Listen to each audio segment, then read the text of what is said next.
Vous savez ce dont on a besoin dans la vie? De bonne musique. Et du coup, de bons textes. On peut faire une bonne musique sans vraiment un texte très travaillé, mais ça fait du bien quand même. Bref, c'est juste une excuse pour parler d'Anne Sylvestre. Vous vous rappelez, je vous en avais déjà parlé il y a un certain temps là déjà. Je vous avais parlé de sa chanson Une douce maison. Pour ceux qui ne connaissent pas, allez voir la vidéo. Oui, je m'auto-référence. Et alors, donc pour ceux qui connaissent pas encore Anne Sylvestre, elle a fait énormément de chansons qu'elle a composées, écrites, chantées. Et c'est marrant parce que beaucoup la retiennent uniquement pour ses chansons pour enfants, mais alors niveau chansons pour adultes, les textes qu'elle t'a sortis, les thèmes qu'elle a abordés, mais vraiment, alors déjà du sous-texte féministe absolument partout, mais pas du petit, hein, vraiment des messages incroyablement percutants, des chansons vraiment, des chansons à texte quoi. Anne Sylvestre, c'est une parolière de génie.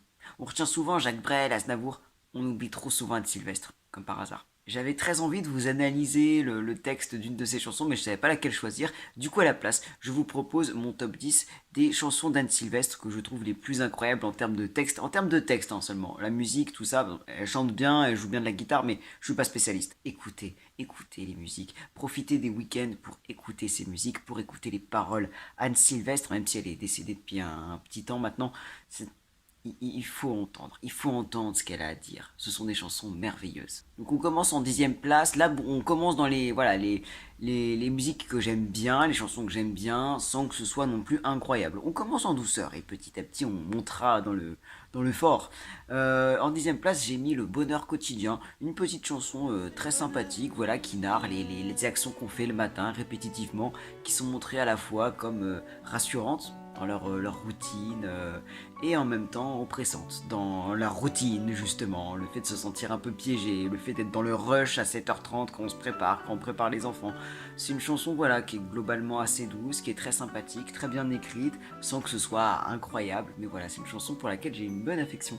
Mécanique qui s'applique dans les gestes du matin, les gestes qu'on connaît bien. C'est rien, c'est le bonheur quotidien.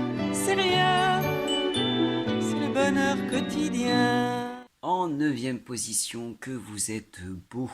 Anne Sylvestre s'adresse aux hommes vieillissants. C'est la peur de vieillir chez les hommes, le côté oh non, mais je vais être moins fort, je vais être moins vigoureux, je vais être moins grand. Anne Sylvestre, elle est quand même très sympa avec les hommes, hein. Vu tout ce qu'elle dénonce pourtant dans ses chansons, elle reste quand même très sympa. Elle les rassure que vous êtes beau, voilà, quand vous vous montrez plus fragile avec les âges, quand vos cheveux blanchissent, quand vous prenez du poids, ce qui est normal avec l'âge, quand vous avez des rides, parce que bah c'est normal, c'est comme ça.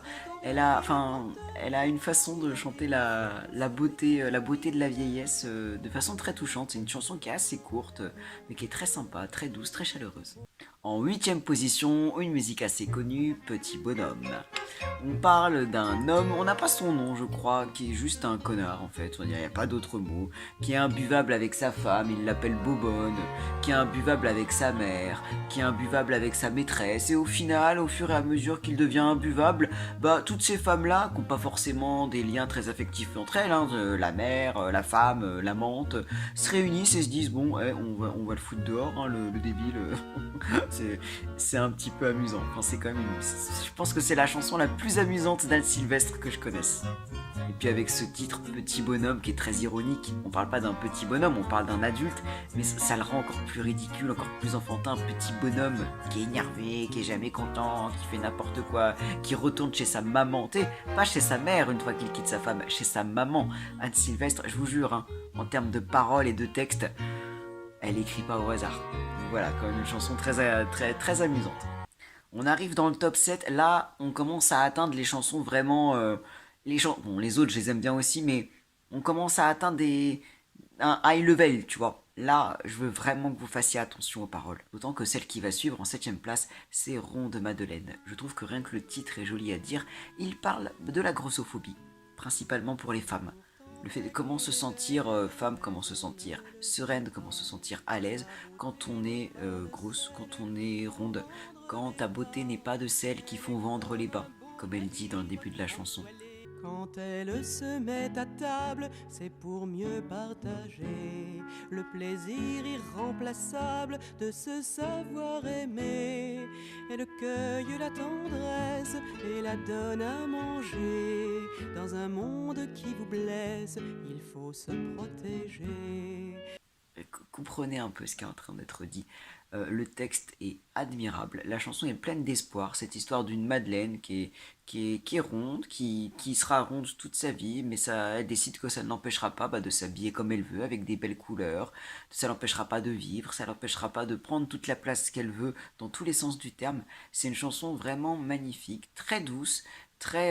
et pareil, l'image de la rondeur, elle revient dans absolument tout.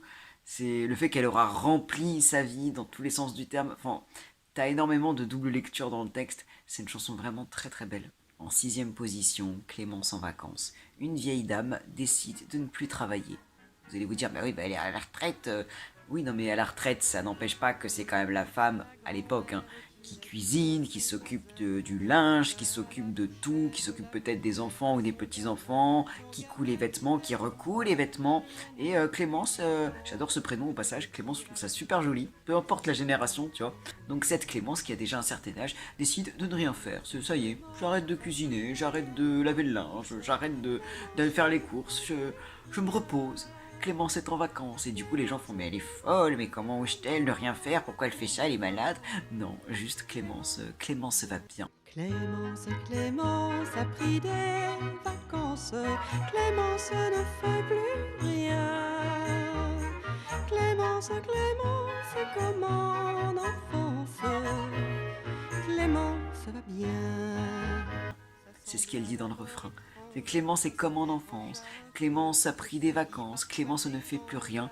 Et le refrain se termine toujours par cette petite note rassurante, Clémence va bien. Tout le monde s'inquiète de savoir elle est devenue folle, elle est malade, et il y a eu un problème avec son mari. Clémence va bien. Rien ne s'est passé. Simplement, elle se dit j'ai bien assez cousu. C'est ce qui est dit dans le texte et c'est très touchant. Cette personne, voilà, la femme au foyer, tous les travaux à faire tout le temps. Allez, laisse-moi un jour de repos. C'est vraiment intéressant. En cinquième position, j'ai mis deux chansons côte à côte, Frangine et Ma Chérie. Ce sont deux chansons qui parlent de la sororité d'une façon magnifique. C'est pour ça que je les ai mises à côté. Frangine parle du fait que les filles, toute leur vie, de leur enfance jusqu'à l'âge adulte, sont plus ou moins montées les unes contre les autres par la société. Le fait qu'elles soient mises en concurrence pour être des bonnes élèves avec des bonnes notes, mises en concurrence auprès de la séduction, auprès des garçons, au niveau de la beauté, plus tard quand elles grandissent, de qui aura le meilleur foyer, la meilleure tenue, le meilleur genre, tu vois. Et voilà, Anne Sylvestre à chaque fois garde cette litanie en refrain, on aurait pu rester Frangine. Et elle explique à chaque fois dans chaque refrain que si elles s'étaient plutôt serré les coudes plutôt que d'être front contre front, elles auraient eu une vie plus simple, elles auraient franchi les obstacles plus ensemble. Tu sais, c'est pas marqué, on aurait pu être sœurs, on aurait pu rester amis, Frangine. Un côté très camaraderie, tu vois. On aurait pu rester Frangine, ça nous aurait gagné du temps. Main sur l'épaule, j'imagine qu'on aurait pu, se regardant, voir qu'on était toutes assez belles. Et même celles qui ont pas le temps. C'est une ode à la sororité, vraiment. C'est absolument magnifique comme chanson, avec un refrain qui reste vraiment en tête. On aurait pu rester Frangine, plutôt que d'être mise en rivalité. Si on avait fait front commun, si on avait fait bloc, la vie aurait été plus simple. C'est beau. Et Ma Chérie, ça rejoint un peu ça. C'est pas de la sororité avec toutes les femmes, c'est plus l'amour mère-fille. Le rôle de la mère qui voit sa fille devenir femme, et donc commencer à prendre son envol. Il y a une grande métaphore de l'oiseau dans cette chanson, qui prend son envol dans la vie, donc qui découvre l'amour, qui ça y est, qui fait ses expériences, qui est vraiment femme, un peu genre ça y est, elle est adulte, c'est elle qui a le devant de la scène. La mère qui s'efface un peu, et en même temps la fille qui dit mais ne t'efface pas maman, tu as encore la place. Et le Ma Chérie qui est très touchant. Au début, c'est Anne Sylvestre qui prononce Ma Chérie. C'est elle qui a le rôle de la mère, elle appelle sa fille Ma Chérie. Et c'est elle qui joue sa fille, je crois que c'est vraiment sa fille en plus dans la chanson. À la fin, Ma Chérie, c'est aussi la fille qui le dit à sa mère. Ma Chérie, c'est pour parler de la fille et de la mère. C'est adorable. Enfin, il y a plein de trucs à dire sur cette chanson et beaucoup de métaphores. Mais c'est une chanson très très très douce. Sur le fait qu'encore une fois, il faut se serrer les coudes plutôt que de dire allez, place aux jeunes, les vieilles peaux, là. Non, au contraire. Enfin, c'est vraiment trop bien. Et écoutez-la, je vais dire lisez-la, écoutez-la. On atteint déjà la 4e place avec Maman, elle est pas si bien que ça. Déjà le titre, j'aime ce titre, je sais pas pourquoi, il est sympa. Ça rejoint un peu Ronde Madeleine. Anne Sylvestre parle d'une maman, c'est-à-dire juste d'une femme qui a déjà eu des enfants, qui commence à atteindre un certain âge, donc forcément elle est plus âgée, elle a un peu pris plus de poids qu'avant, mais ce qui arrive avec l'âge. Elle est moins perçue comme quelqu'un de désirable, tu sais le fameux truc de une femme après 50 ans, bon voilà, elle n'est plus dans le marché de la séduction, le marché de la bonne meuf comme dirait Virginie Despentes.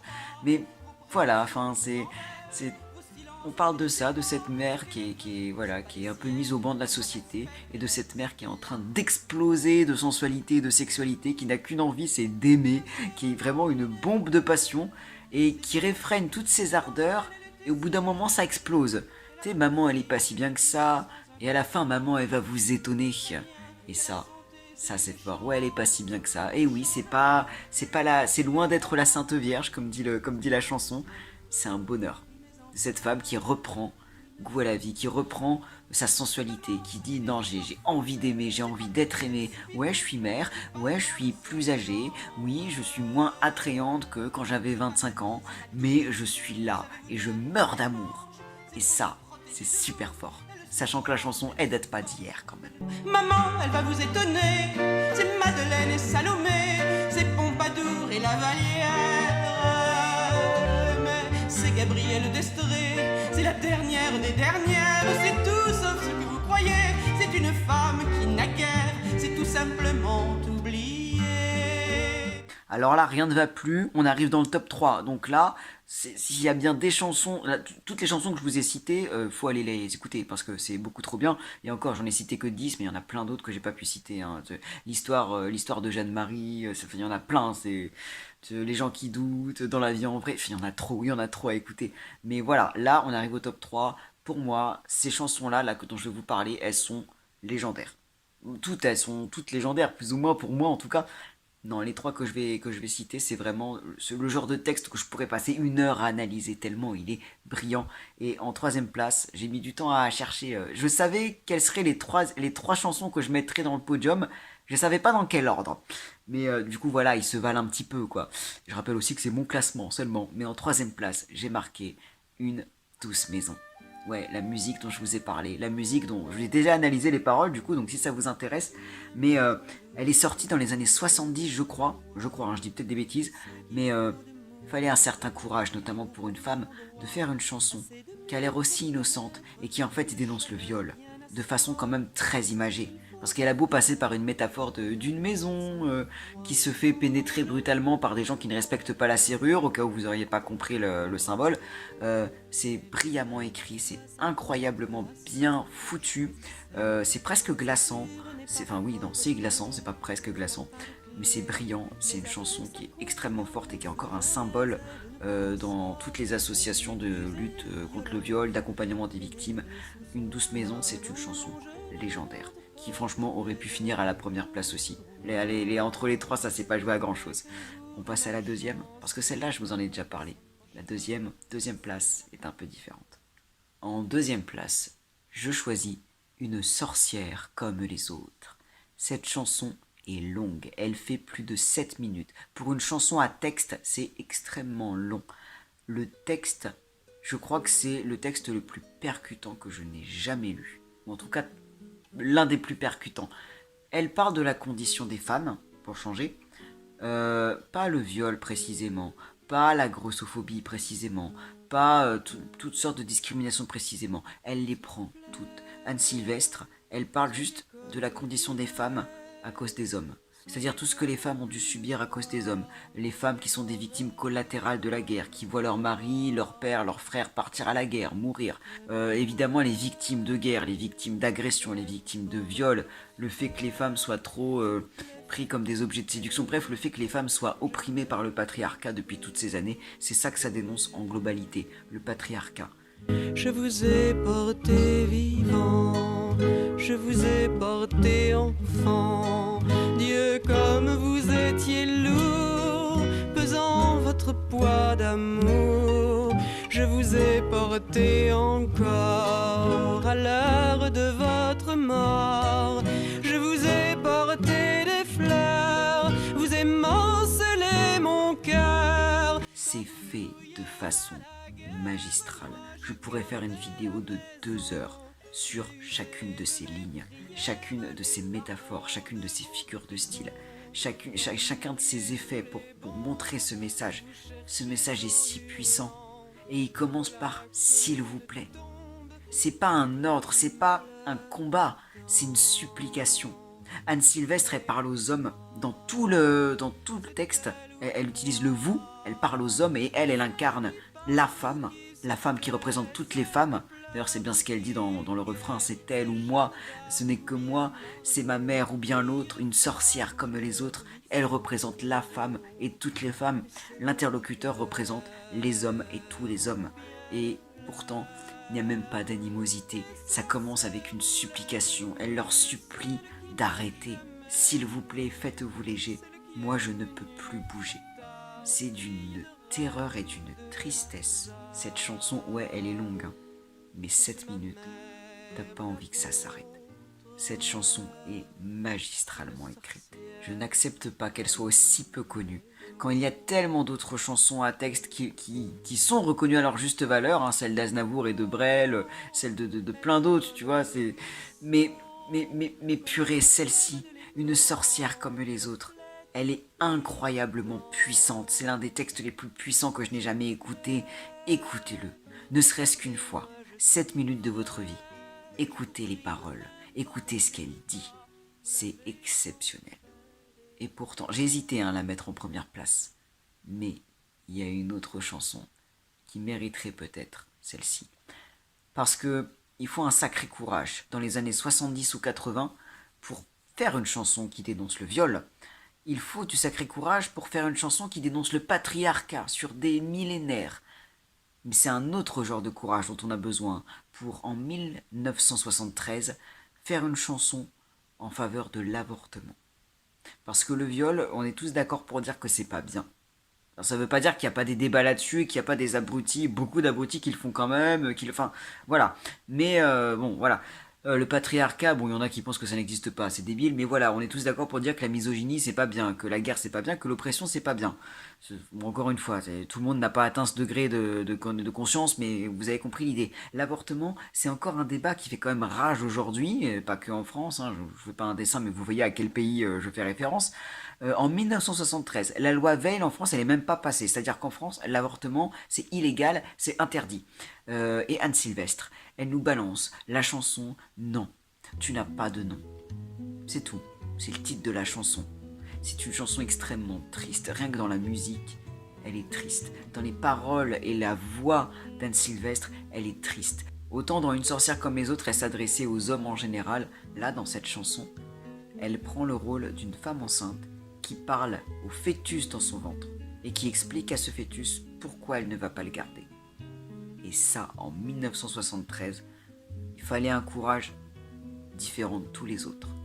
Et la chanson est brillamment écrite. La chanson ne dit pas c'est bien, c'est mal, parce que de toute façon, ça je vous en ai déjà parlé dans une vieille vidéo, mais l'avortement c'est ni bien ni mal, c'est juste quelque chose qui existe, et si ça existe, c'est que c'est nécessaire pour beaucoup. C'est brillant. Déjà, le refrain dit quand même à ce fœtus « Non, tu n'as pas d'existence ». Cette phrase en elle-même est folle, parce que tu n'as pas d'existence, et malgré tout, malgré le fait que ce soit le refrain, donc elle le répète, tu n'existes pas, tu n'es pas une vraie personne, tu n'es qu'un fœtus, oh non, tu n'es pas un être, c'est la première phrase qu'elle dit dans le couplet.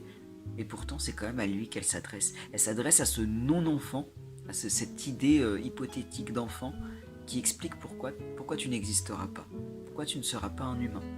De façon triste, vraiment très triste, mais de façon magnifique. Tu le deviendrais peut-être si je te donnais asile, si c'était moins difficile. C'est d'une puissance. Et elle dénonce aussi ceux qui veulent lui imposer sa décision. C'est incroyable. Ceux qui veulent se mettre entre ma décision et mon ventre. C'est ce qu'elle dit. C'est incroyablement fort. C'est brillant. Ça donne envie de pleurer par contre comme chanson. Mais qu'est-ce qu'elle est forte. Qu'est-ce qu'elle est puissante. Et elle est encore utilisée par bon nombre d'associations qui luttent pour le droit à l'avortement. C'est brillant. Aujourd'hui, je te refuse. Qui sont-ils ceux qui m'accusent? Elle est incroyable.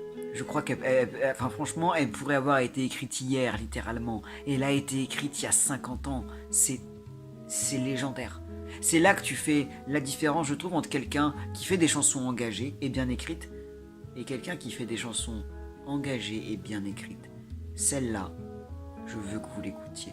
Je vous ai pas forcément mis d'extrait vidéo où on entend Sylvestre chanter, parce que celle-ci, je peux pas la paraphraser. Je vous en ai dit quelques répliques, mais allez l'écouter. Je ne peux pas vous montrer juste des extraits comme ça. Allez l'écouter. Et encore une fois, je vous en ai mis que 10 là, mais Anne Sylvestre, elle a un répertoire quand même hyper varié. On a tellement besoin de bonne musique, de bonnes chansons, de chansons engagées et de textes forts et frappants. On a besoin de chansons féministes aussi. Écoutez-les. Il y a tellement de gens qui ignorent qu'Anne Sylvestre a fait ça et qu'il la limite seulement à des chansons pour enfants qui sont certes très bien, mais quand même, quel gâchis.